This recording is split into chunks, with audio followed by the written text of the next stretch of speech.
Merhaba arkadaşlar, nasılsınız? Şu anda Vietnam'dayım. Güney Kore, Çin, Laos'tan sonra 4. ülkemdeyim Asya seyahatimde ve yanımda hala şokta olan ve jetlag olan Sergio geldi. Yavruşum tabii dün akşam geldi. İstanbul'dan geldiği için biraz böyle sersem hallerde. Ama güzel uyudu bugün. Prensesler gibi 10 saat uyudu. uyudum ama hala uyumak istiyorum. Evet, yani bugün gün içinde ayılacak inşallah. Hanoi'deyiz şu anda. Başkentteyiz Vietnam'ın. Şöyle etrafa bakalım. Oldukça kaotik bir şehirdeyiz. Her yerden araba, motor, insan, yani her şey geçiyor. Böyle motorlar kaldırımların üstünde. Dolayısıyla yürüyecek yerin asla yok. Artı motorlar yetmiyormuş gibi restoranların böyle masaları falan her şey kaldırım üstünde. Yani şu an burada yerimiz var ama genelde bulamıyorsun. Yoldan yürüyorsun. Yoldan da motorlar falan geçtiği için böyle sürekli bir tarafını kollama halindesin yani. Alışacağız inşallah. Havamız çok güzel. Oldukça sıcak bir hava var ama böyle hani ılık diyeyim, terletmeyen tatlış bir hava var. Bu dükkana bayıldım.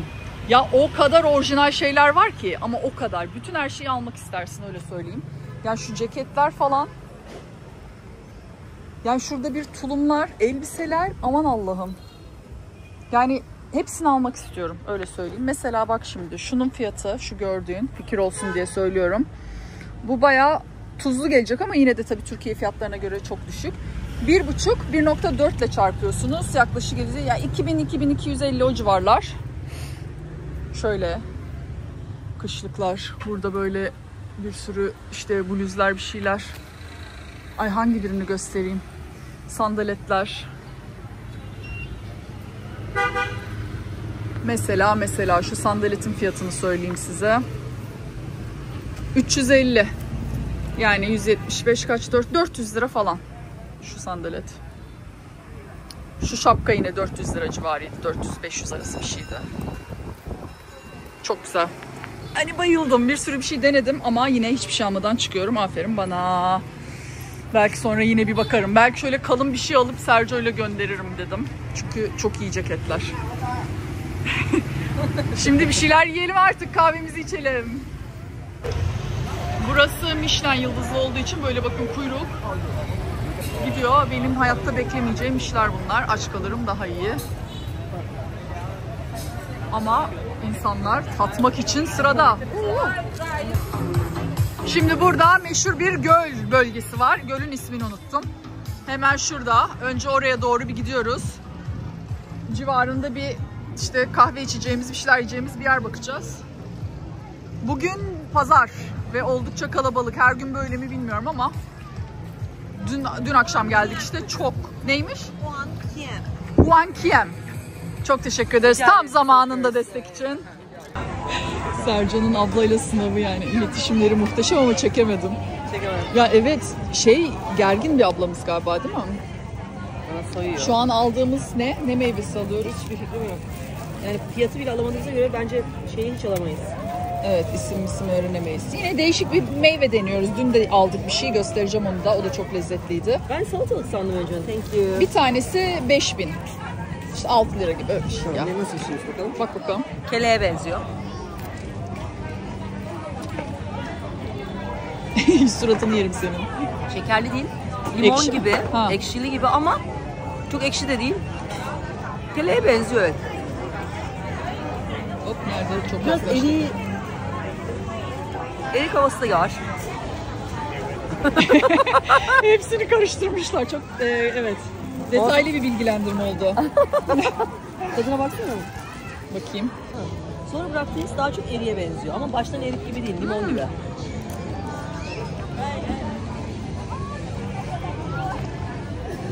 Ha, bir şey koyuyoruz üstüne. Tuz galiba. Evet. Thank you. Bayağı bizdeki erik gibi yiyeceğiz o zaman.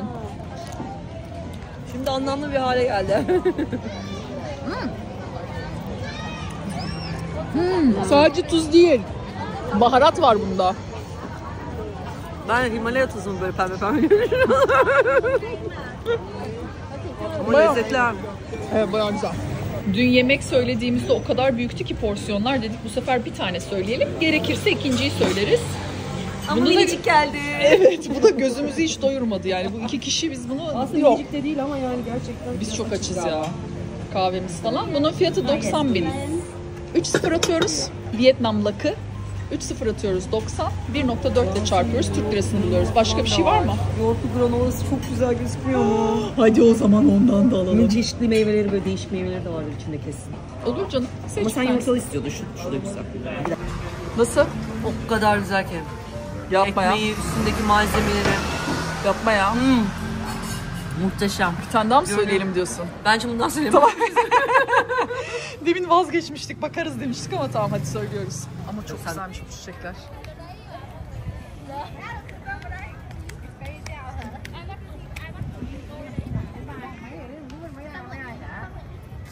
Yine kostümlerini giymiş. İnsanlar fotoğraf çekiliyorlar. Ağaçlar suya düşmüş ya. Harika gözüküyor. Bak sanatsal çekimler yapılıyor burada. Bayağı ışık ayarları bilmem neler yolda. Şuraya yüzüp gelebilir miyim? Ya bu arada evet Sercan'dan bahsedeyim. Yeni gelen arkadaşlarımız varsa aramıza. Sercan benim çocukluk arkadaşım. İstanbul'da yaşıyor. Yüzmek demesinin sebebi yüzüyor çünkü. Yani arkadaşımız çok seviyor yüzmeyi. Boğaz'da yüzme hayalimiz var değil mi? En son böyle bir boğaz, değişik Çanakkale boğazları falan. İstanbul Boğazı. Boğaz, evet, Çanakkale Boğaz'da bir gün inşallah. Evet. Evet yani ben biliyorum İnşallah kışın bu sene yüzdü. Yani amacımız bu sene yüzmek tabii. Bu sene Evet, işi geçmek. evet. Yani yüzme sadece bir tanesi. Şimdi bütün özelliklerini sıralamayacağım ama yani hayatında 1500 farklı şeyi aynı anda yapan bir insan maşallah diyoruz. Full enerji, full motivasyon. Yes! Açıldım ya. Evet, Açıldım. açıldı. Saat 11 oldu. Senin saatler. Saat 11 oldu, evet. Ben uyandım, artık uyandım. Sabahleyin gece yarısı gibiydim. Şimdi Hanoi ile ilgili ilk izlenim olarak zaten şeyden bahsettim size. Hani aşırı bir araç yoğunluğu ve kaostan. Onun dışında güvenlikle ilgili yine şehirde kendini son derece güvenli hissediyorsun. Yani böyle hani tabii ki kalabalıktan sebep eşyalarına göz kulak ol falan durumu oluyor muhakkak. Ama yani çok rahat. Şimdi size bir sahne göstereceğim dün akşamdan. Otele nasıl girdiğimizle ilgili bir tane oda tuttuk. Son derece güvenli bir yerde kalıyoruz. Hiç merak etme. Kilit sistemi bu. Adam bana böyle yazmış ya. Demir kapıyı yukarı kaldır gir demiş. Anahtar falan yok. Herkes girebiliyor. İçerisi böyle zifiri karanlık. Evet. Kapatmışız. Sonsuz güvendeyiz. Işık açılır diye bekliyorum. Çekmeye devam ediyorum ama. Işık yok tatlım. Yok. Ben şöyle fener yapacağım sana. O zaman gidiyoruz. Şimdi merdivenimiz de çok iyi. Böyle dar bir koridordan 5 kat çıkıyoruz. Ama ben senin için tuttum. Ama bak açıldı işte. Geldi. İşte, yani lüks var ya. İşte Bak, teknoloji. lüks var. Burada güzel resimlerimiz var. Çok güzel gözüküyorsun valla. Gerçekten. Teşekkürler. İçine girdiğimiz yer bir kafe. Yani dolayısıyla hiçbir kilit, hiçbir kapı falan olmadan adamlar gayet açık bir şekilde bırakabiliyor. Bu demek oluyor ki güvenli bir yer. Tabii bunu şöyle de düşünebilirdiniz. Yani burada herkes girebilir, tehlikeli falan diye düşünebilirdiniz. Tam tersi. Güvenli olduğu için adamlar ihtiyaç bile duymamış. Zaten internette falan da yorumlar hep güvenli bir ülke olduğuna dair. Aksini düşünenler olacaktır. Ama birçok yerde olduğu gibi ben yine geldim, gördüm. İlk izlenim olarak gayet rahat bir şekilde gezilebilecek bir ülke olduğunu söyleyebilirim. Burada dev gibi bir cadde. Boş alanı bulunca bir araba yok, trafiğe kapatmışlar. Boş alanı bulunca. Boş alanı görünce. Burası da böyle gidiyor. Devam. Şöyle birine girelim. Burası iyi mi?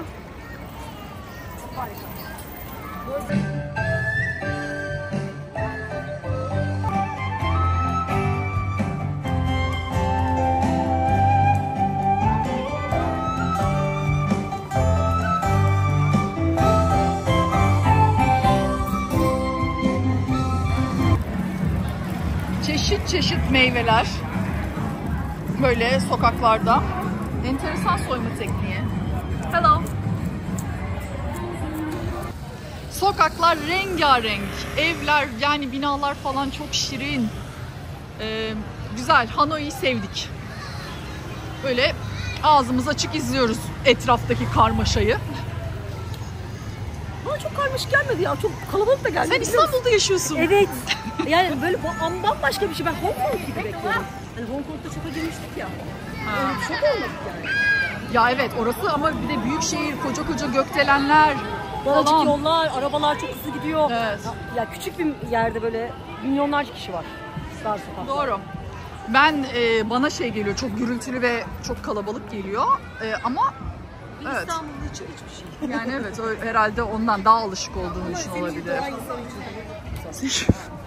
Ya. Neyse yani sonuçta şehir burası. Büyük şehir yani başkent normal. Ama çok şirin bir yer yani. Ve buradaki aktivitelerden biri de bu. Böyle bunlardan alıyorsun. Ondan sonra böyle boyuyorsun. Çocuklar için. Çok gördüm onlardan. Bak burada yine var. Burada da çocuklar boyuyorlar. Güzelmiş. Bunlardan kiralayabiliyorsun herhalde. Thank you. Maybe next time. Thank you.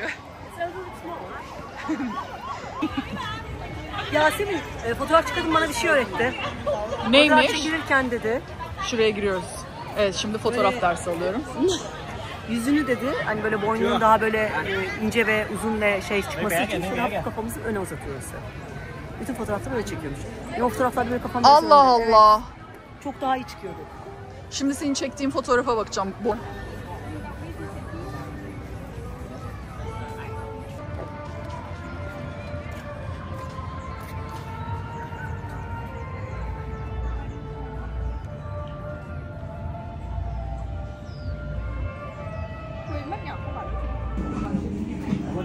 Pardon.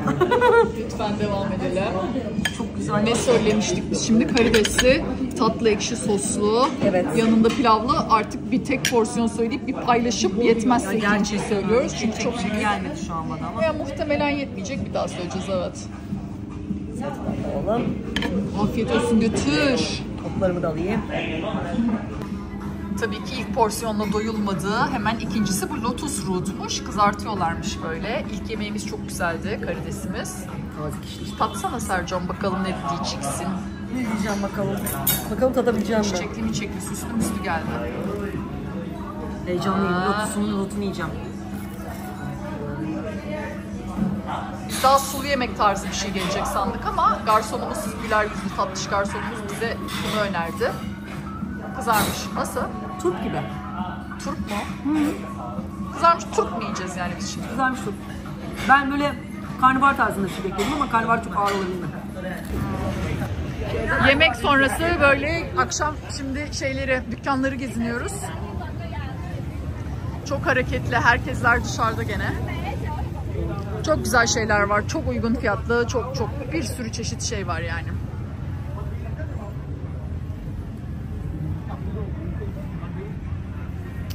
Burada dükkanın girişinde İpek yazıyordu ama İpek mi o mesela? Evet değil mi? Evet %100 İpek diyor.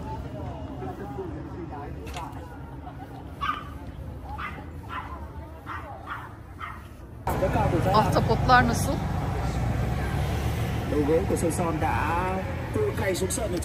Burası gece pazarı. Böyle boylu boyunca hem bu sokakta hem de hop yavaş döndürüyorum kamerayı bak. Hem de bu tarafta böyle boylu boyunca devam ediyor.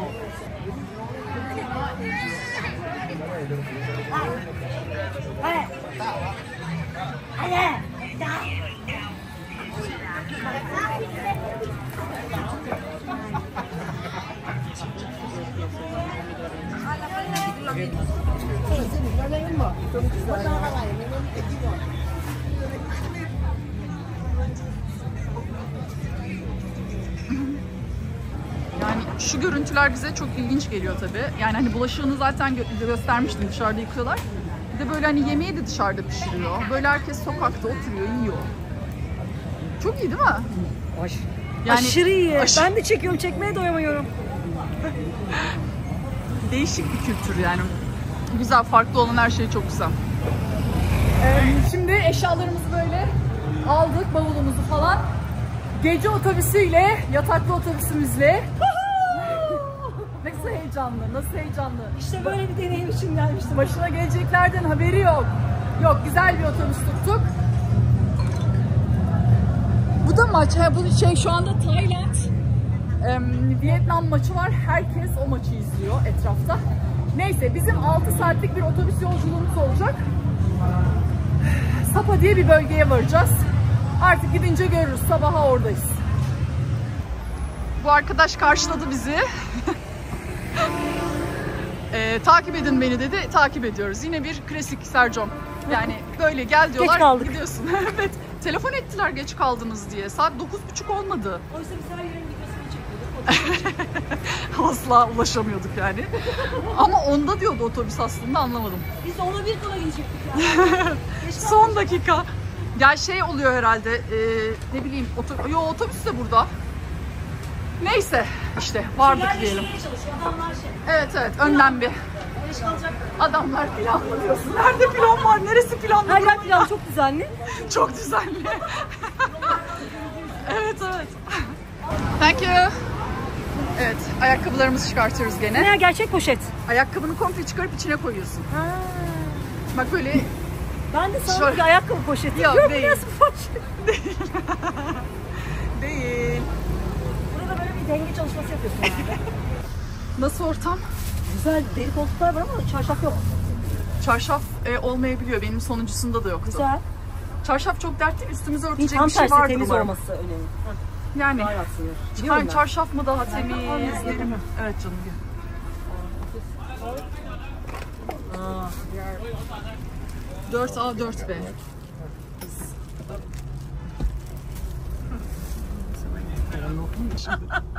Biz bu şekilde bu otobüsü inletiriz gemi. Kovarlar mı bizi Oğlum, acaba? çok güzel burası. Yasemin hep berbat dedin, süper lüks. Geleceğe dönüş gibi bir Bebeğim, her yerdeyiz şey ya. senin için ya. Ya bu paralara Ben yani kıydın ya. 16 dolar değil 10 dolar verip diğeriyle giderdim. 6 dolar için ama gerçekten müthiş. Ama işte 6 aylık seyahat olunca 6 doları 6 aya bak. 6 diyor canım. Bak hemen bak nasıl konforlu Sen mu? sığar mısın bilmiyorum, ben anca sığdım. Ben hiçbir zaman sığamıyorum bunlara. Öyle bir dünya yok ama en azından geniş olduğu için sağ sol yapabilirim. Evet evet. Yani çapraz yatarım falan. Sığarım. Daha ne, bu benim için aşırı lüks. Buradan böyle ışık kontrolünü yapıyorsun. Mesela bastım, kapandı. Şu LCD ekran açıyorsun. Bu neymiş? Uyku. Uyku ne demek? He. Tamam, yani bunun da ışığını kapatıyorsun. Burada şarj için yerin var. Falan. Bu. Ben yine oyuncak buldum kendime. Karıştır dur. Bardaklığım var. Başka şurada okuma ışığım var tepende. Burada da ayrıca USB var falan. Var da var yani. Acayip bir şey. Yasa o. Bir de televizyonumuz da var. Allah, hareket ettik. Evet. Şey de var galiba burada. Belimizi bağlayacağımız şey de var Yasemin. Yatarken bağlayacağız yani. Vurup bayağı. Bağlarız. Hani sen güvenlik değil mi? Bayağı denizaltı gibi. İstiyorum galiba.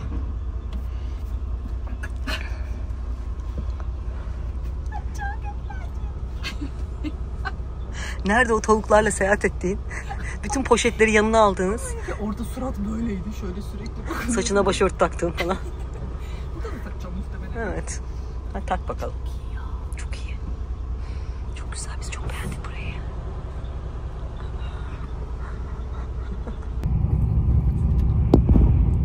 Bu da manzaram.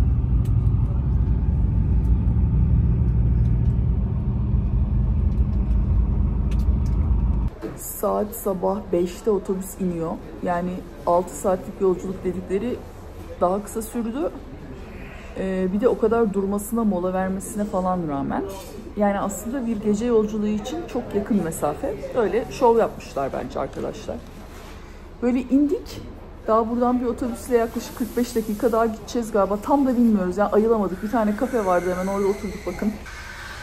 Böyle bir yerdeyiz. Şimdi ne otel ayarlayacağız, nasıl gidilir gideceğimiz yere falan, onlara biraz bakacağız. Kendimize geleceğiz, bir kahve söyledik. Bu arada otobüste tuvalet yoktu. 2 kere mola verdi. Falan. Yani diğer otobüslerden farklı olarak. Öyle şuraya yatacağız herhalde masanın üstüne. Ne diyorsun? Böyle iyice kaymışlar camda. Ya ben de aynıyım, merak etme. O ne için? Muffin mi alsam? Ha muffin. Oo. Belki beynimiz çalışır. Ya zaten kadın... Bir. Ya evet ya, ay şaka gibi. Uyandırdınız beni gecenin. Ama güzel uyuduk ya. Bilmiyorum ya, uyandım da gerçi ben de. Of. Yani öyle işte, çok fena. Bir de çok kalın, bak mesela garsonun kafasındakini görüyor musunuz? Elinde de eldiven vardı, şimdi çıkarmış da. Ya o kadar eldivenlik falan değil, tamam da böyle bayağı montluk. Bende de zibidi gibi böyle ince pantolon var. Üstümde polar olsa da üşüyorum. 1,5 saat kadar oturduk. Şimdi taksiyle merkeze geçiyoruz. Oteli de ayarladık az önce. Gün ağardı. Böyle bir üşüme halindeyiz. Bir türlü ısınamıyoruz. Çok soğuk. 16 derece, yok ne 16? 6 derece gösteriyordu. Taksi, ay sadece çok güzel gözüküyor, Evet, bak. çok güzel. Taksiye de 50.000 veriyoruz. 50 çarpı 1.4 TL.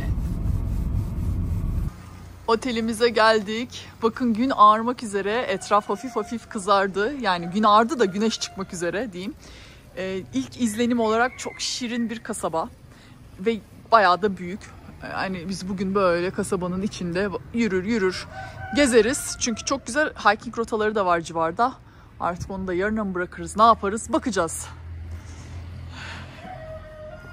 Odamız böyle. Oldukça geniş, kocaman bir odamız var. Şurada balkonumuz var. Hatta hem sağda hem solda balkonumuz var. Ve fiyatı 400... Bu nasıl açılıyor ya?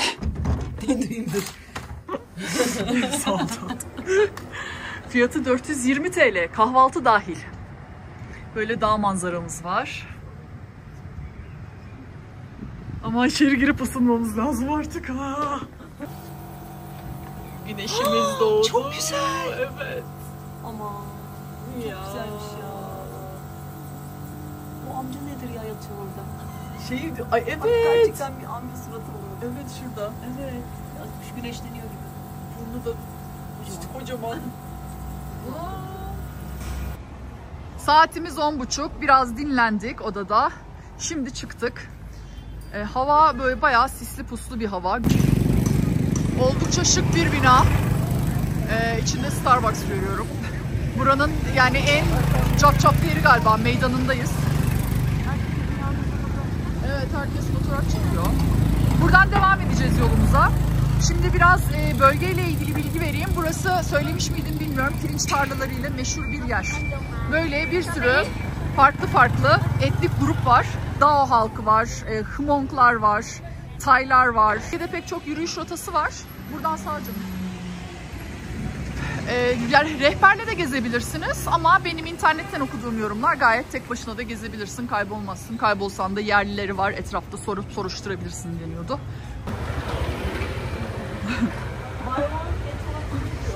Ne diyorsun? Happy hour falan diyor. Yani bugün muhtemelen canımız çıkacak. O kadar az uykuylayım ki. Sen sabah uyuyabildin mi? Odada. Ben hiç uyumadım. Dolu her yerde uyuyor. Evet, çok bir şey göremiyoruz ama belki öğleden sonra güneş çıkar. Belki üstümüzden bir kuş geçer. Çok güzel kafeler var yol boyunca. Hadi köye gidelim, orada bir şeyler yeriz demiştik, hani kahvaltıyı. Ama galiba buraya gireceğiz şimdi. Hello, how are you? Do you have breakfast? You can Okay, thank you. Yerim seni. Burada da kim varmış? Merhaba. Buyurun size Vietnam kedisi. Ay Güneş, ne olur hadi güzelim, yapabilirsin.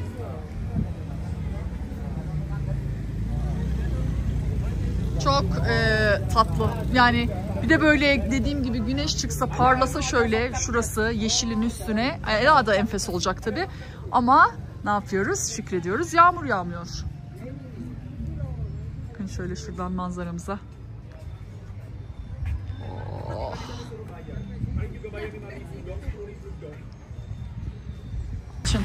Girişteyiz. 150.000 kişi başı verdik. Harita verdiler bize. Lütfen çiçekleri koparmayın. Ağaçları kesmeyin. Çocuklara şeker vermeyin yazıyordu. Bütün kuralları öğreniyor, hatmediyor, öyle giriyor. Asla kural ihlali yapmaz. Çözdü ya. Please be sure to take care of your belongings. Alright. Yani, and we go there. We go there. Okay. And then walk and come back. Okay. Tamam. Okay. Do you need this? O kadar güzelsin Oh. ki. Park. Park is here. Okay. Then we go there. Okay. Thank you. Neydi thank you? Kamun. Kamun. Kamun. Yes. Ochao. Ochao. Ochao. Ochao. Ochao. Okay. Thank you very much. Thank you. Ochao. Thank you. Ochao. Ben. Köprü çıktı karşımıza. 8 kişi diyor maksimum. Evet, nehir geçecek çünkü birazdan altımızdan.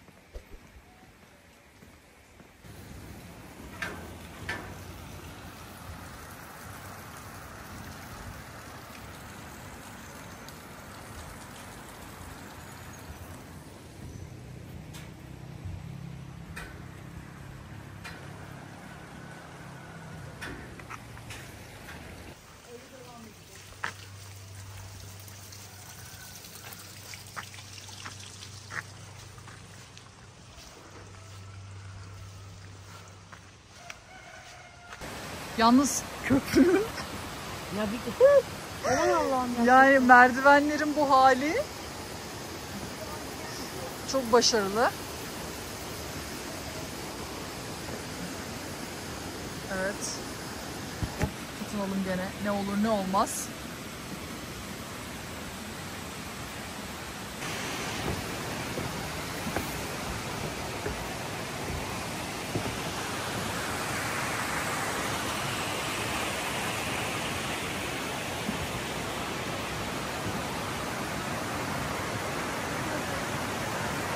Çiçekleri yapma sanmıştım ama canlıymış.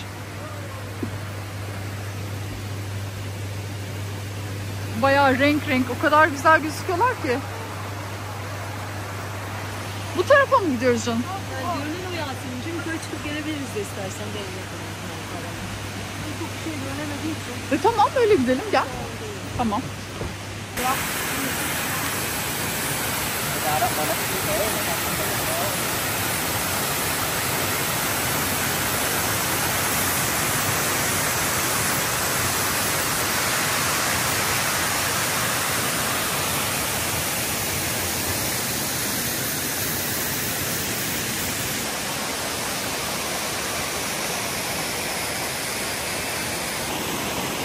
Yine kıyafetler kiralanmış, fotoğraf çekimleri var. Devam. Taşların renkler falan çok tatlı tatlı ya. Su pırıl pırıl tabi. Acaba burada mevsiminde suya giriyorlar mı? Gayet girilesi. Çok temiz gözüküyor.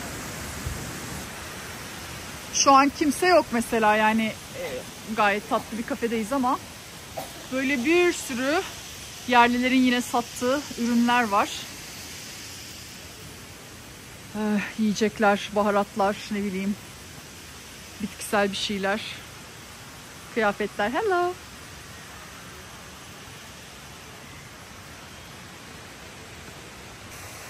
Çantaları göstereyim size. Yani şu tarz desenler bizim odada da var mesela.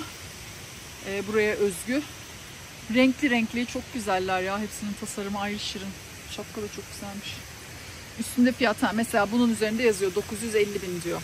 950 yani 1400 gibi bir şey. Hello.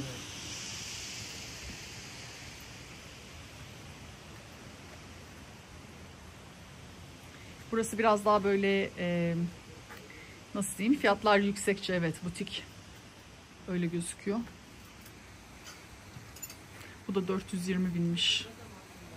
Ama çok orijinal şu ceketler falan da, gördün mü bunları da? Evet evet, çok güzel. Orijinaller.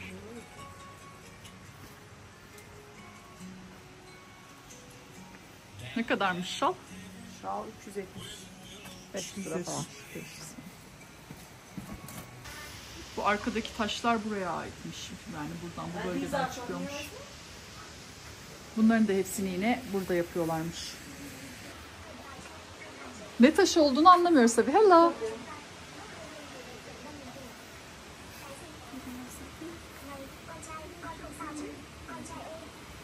Nasıl bu taraflar nasıl? Ne? Evet. Ya ne kadar durgun burada su. Hiç o böyle şelalenin etkisi yok yani. Hemen şurada akıyor halbuki. Şurası çok renkli, çiçekli gözüküyor. Yani ışık öyle fena ki bilmiyorum videoda nasıl çıkıyor bu görüntüler. Çok net gözükmüyor tabii. Güneş olmayınca, sisli bir hava olunca. Evet. Kafalarına hello. Kafalarına taktıkları şey çok güzel. Hello.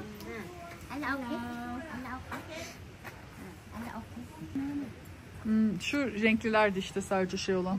Çok cart ama değil mi? Onlara çok yakışıyor da. En azından nasıl yapıldığını da öğrenmiş oluruz. Ay çok da küçük.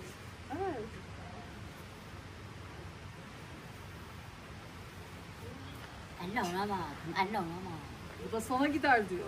Mamnenet. Önce fiyat Ha. mı sorsaydın acaba? Bak böyle bir kat yaptı. Yasemin nihayet ortalamayı tutturdun eğilerek.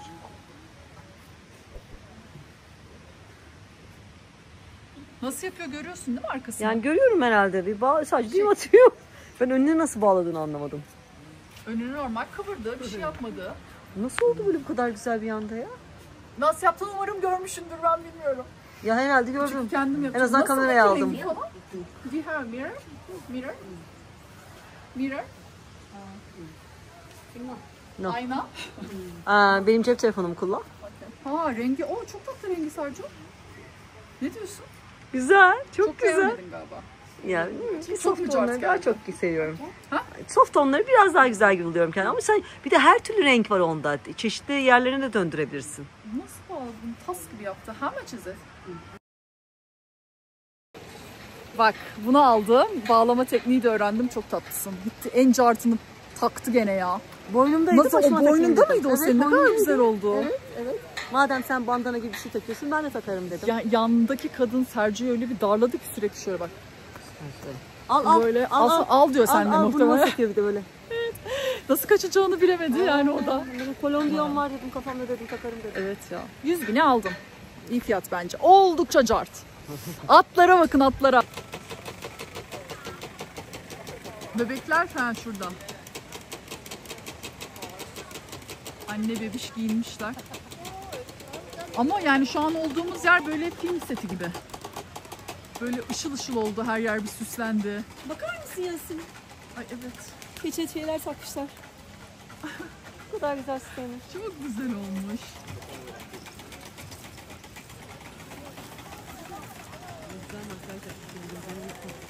Ay çok hoş gözüküyor. Allah kafadaki nedir ya? Gördün mü Yasin? Ay evet.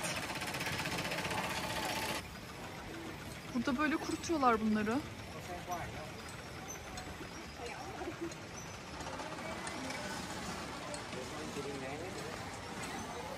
Çok orijinal.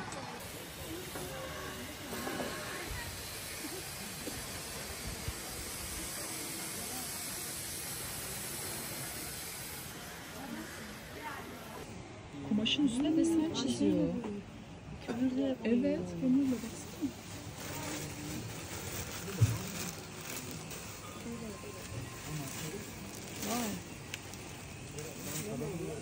Şunun gibi böyle hani kırlent kılıfı falan ama ne kadar ince. Çok incemiş.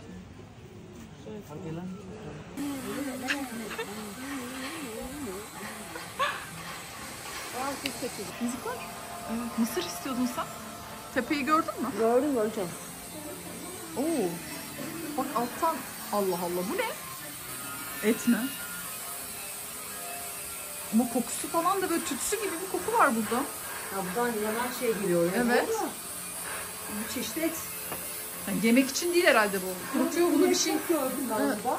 Yiyorlar sonra yani pastırma gibi ama başka türlü. Böyle yapıyorlar eskiden. Kapıya bak. Çok güzel. Böyle güzel. Çık çık çık. İğne çıkıyor. İp çıkıyor mu? Ya işte hatırlamıyorum ismini de.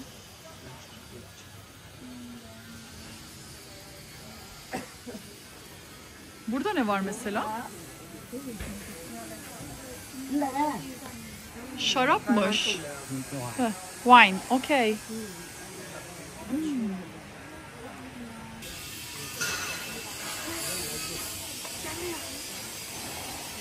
Ya şu kadar kalmıştı. Hadi oraya dol. Çok güzel geziyor böyle. Ay düşüyorum. Dengem gitti. Bu nasıl güzel bir şey. Ya ne kadar çok çiçek ya.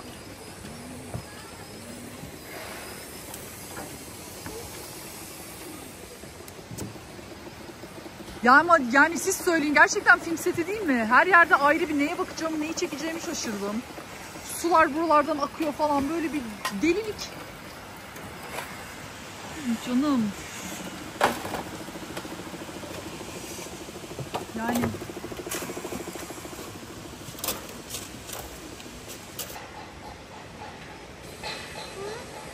bye bye. Şuraya oturacağız şimdi. Ay yok, üşümüyorlar yani, poz verecekler diye. Acayip bir şey. Bravo. Sıcak bir kahve hasretiyle geldik, oturduk buraya üşüdük diye. Bir kahve bir çay söyledik, ikisi de soğuk geldi.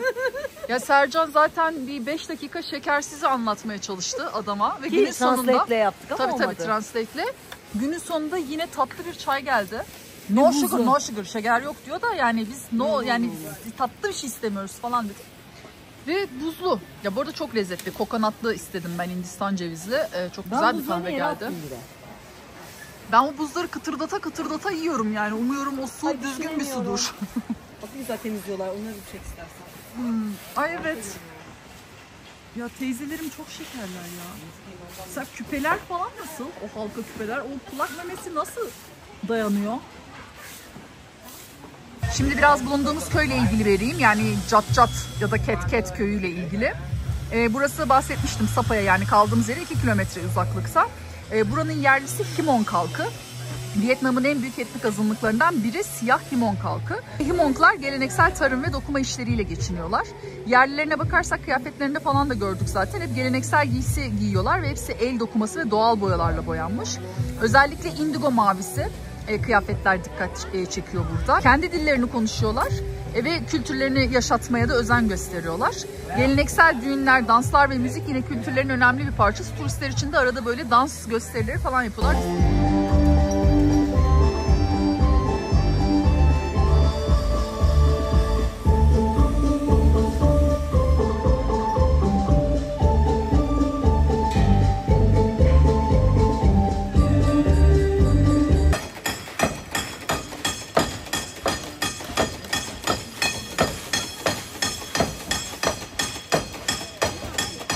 Böyle merdivenlerden çıkıyoruz şimdi köyün başka bir tarafına.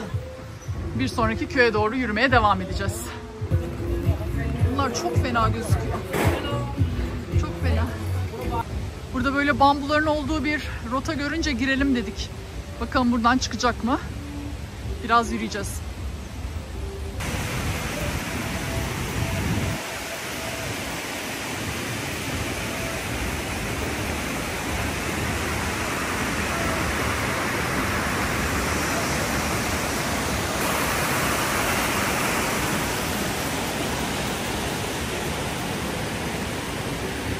Burada böyle evler var.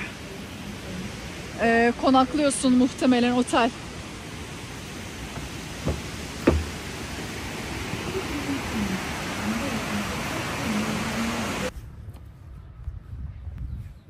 Ne o Bunlar hakikaten? benim evimde olan bir. Bu arada şunlar benim evimde var şeyinde. Saksıda besliyorum ben bunları. Çok güzel büyüyor. Şunları merak ettim. Çok Evet. güzeller. Mürdüm rengi.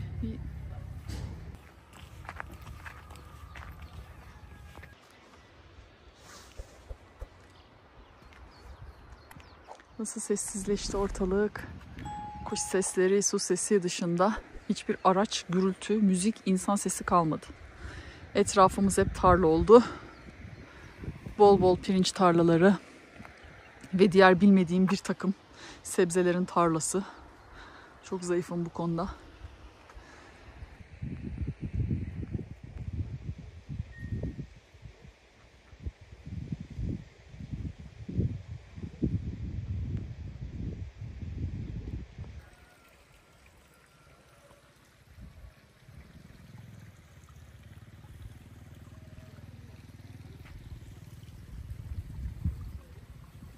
Gördüğünü asla fotoğraf çekemiyor.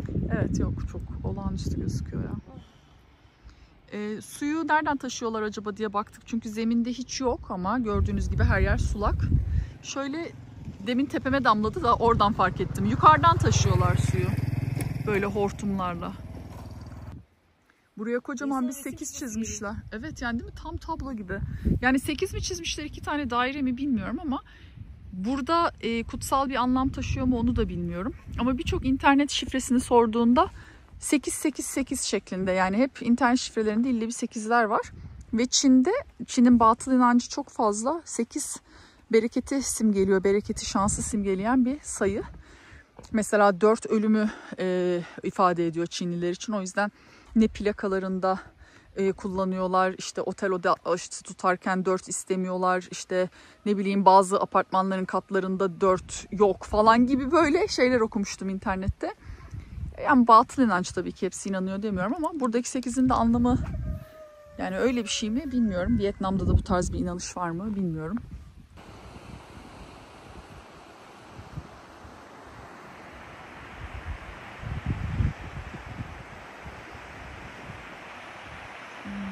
Muhteşem oldu ya, muhteşem. Çiçekleri şurada görüyor musunuz? Sadece bu bölgede. Bir de şeyi göstereceğim size. Maalesef üzücü ama şu çöpler. Yani suyla taşınmış belli ki. Böyle yarıklarda bir sürü çöpler var.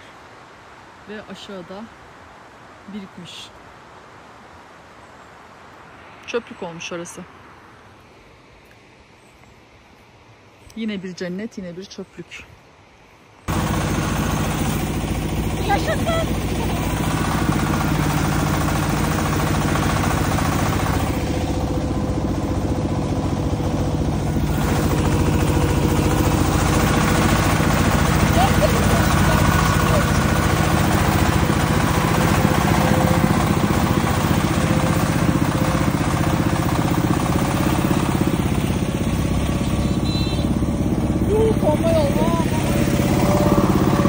Bayağıdır yokuş yukarı çıkıyoruz. Az önce otostop yapmak çok güzel oldu. Böyle bir bayağı kısalttık. Yani aslında kilometre olarak çok az bir kısım gittik ama çok dik yokuş. Köye ulaşamadık bir türlü. Bir 15 dakikamız kaldı.